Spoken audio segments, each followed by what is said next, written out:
qui nous les a gentiment envoyés. Yves, d'ailleurs, toujours, qui a rencontré deux jeunes femmes qui partent pour le rallye des gazelles. C'est son reportage de ce jeudi. Pulsarien, pulsarienne, ce matin, je veux vous parler des mouettes du Poitou. Ah, excusez-moi, il y a erreur. Je ne parle pas des oiseaux de mer, mais d'un équipage de rallye. Oui, voilà, tout de suite ça sonne différemment. Alors, elles s'appellent Julie et Olivia, et elles vont tenter ensemble le rallye Aïcha des Gazelles pour la première fois en mars prochain. Le rallye Aïcha des Gazelles, c'est une course d'orientation éco-responsable avec des équipages exclusivement féminins dans le désert du Maroc. La première question qui vient quand on rencontre Julie et Olivia, c'est pourquoi?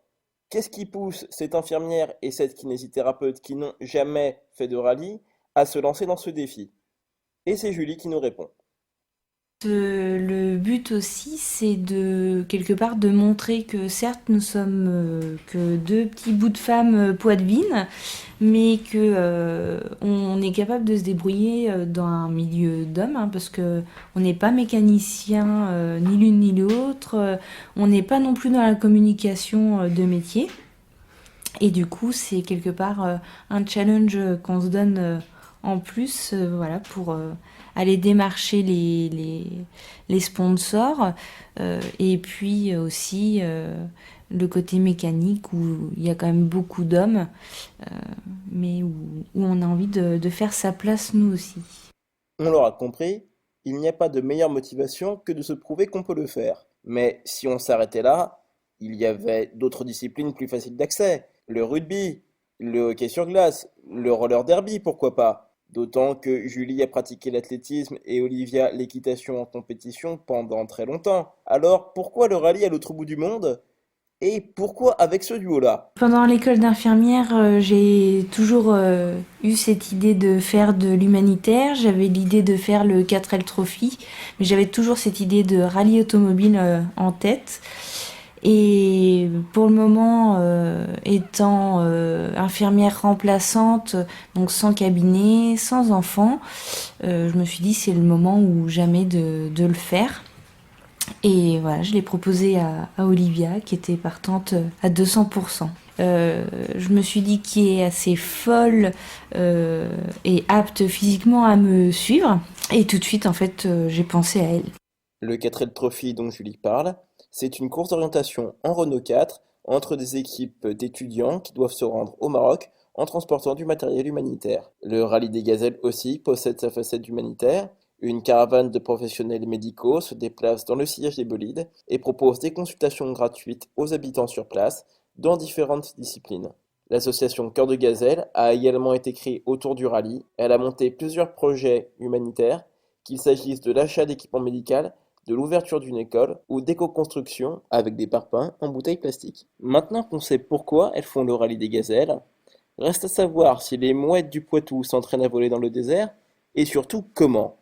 C'est Olivia qui nous en parle, et vous allez voir qu'il y a des surprises dès la préparation. Oui, et notamment la préparation physique, hein. C'est pas des vacances. Il faut pelleter, tirer, pousser un véhicule de plusieurs tonnes. Donc il faut se débrouiller avec nos petits biscottos. Donc oui, il y a un renforcement physique, une préparation physique qui est en cours. Après, oui, on a eu une réunion à Avignon avec les organisatrices du rallye et notamment d'anciennes participantes qui nous ont donné deux, trois petits tuyaux, ouais, tout à fait. Donc oui, en fait, elles nous ont conseillé de garder des vieux collants, des bouts de caoutchouc, des tuyaux, enfin voilà, parce que en fait, si nous avons une pièce qui casse en fait lors de la course, au moins comme ça on peut rafistoler entre guillemets avec un collant ou avec un bout de chatterton. On essaye de rafistoler comme on peut afin de revenir au bivouac le soir pour que cette pièce puisse être réparée. Après, nous pouvons avoir lors de la course une casse qui soit irréparable par nous-mêmes mais réparable par les garagistes du rallye. On continue la course mais on sera par contre hors classement. Voilà.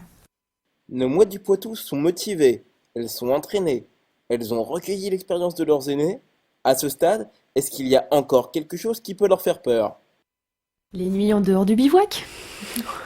On va en passer 2, c'est sûr, ce qu'ils appellent les épreuves marathon, c'est-à-dire les nuits où, parce que le bivouac se déplace, du coup, nous, on ne rentre pas, on passe la nuit à la Belle Étoile, mais je pense qu'on va en passer plus que 2.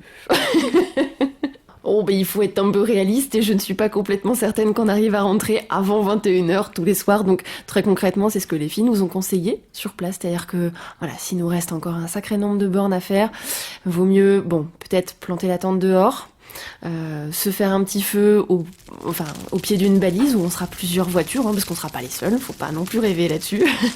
On sera plusieurs à se perdre dans le fin fond du désert. Donc voilà, se faire des nuits à la Belle Étoile. C'est pas quelque chose qui va être effrayant, mais par contre, si on a une casse ce jour-là, et qu'on ne rentre pas au bivouac le soir, comment va se passer le lendemain?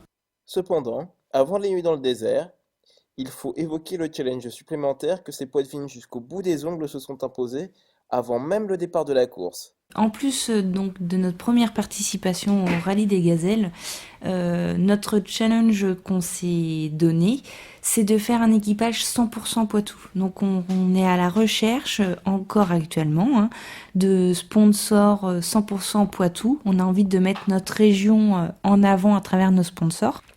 À l'heure actuelle, en fait, nous avons besoin d'un budget de 30 000 €. Donc c'est quand même assez conséquent. Ce budget comprend tout, aussi bien donc tout ce qui est stage, pilotage, navigation, mécanique, que l'inscription, que la location de voiture. Voilà, tout est compris dans ces 30 000 €. Et du coup, voilà, ça demande du temps, de l'énergie, parce que en plus de notre métier, de notre vie de famille, nous avons du coup ça en plus, parcourir la région pour trouver des sponsors. La chasse aux sponsors a commencé par 2 belles prises. En effet, l'athlète handicapé Philippe Croison a accepté de parrainer leur équipage, et le pilote professionnel viennois Yves Tartarin leur prépare leur véhicule, lui qui a plusieurs Paris-Dakar à son actif. Si vous voulez soutenir Julie et Olivia, vous pouvez suivre toutes leurs actualités, les nouveaux sponsors, les ventes de bijoux et les soirées de soutien sur leur page Facebook Les Mouettes du Poitou ou sur lesmouettesdupoitou en un seul mot, .over-blog.com. Vous pouvez aussi participer à leur cagnotte sur litchi.com. Tous les liens seront disponibles sur le site internet de Radio Pulsar. Et on remercie Yves pour ce reportage qu'on retrouvera dès la semaine prochaine. Je vous propose désormais qu'on fasse une petite pause musicale. On nous l'a réclamé, on nous dit la pause, elle est où? Bon, voilà, elle est là. Blood City de Ardency, avec Icelandia. On écoute ça sur Pulsar, il est 8h16.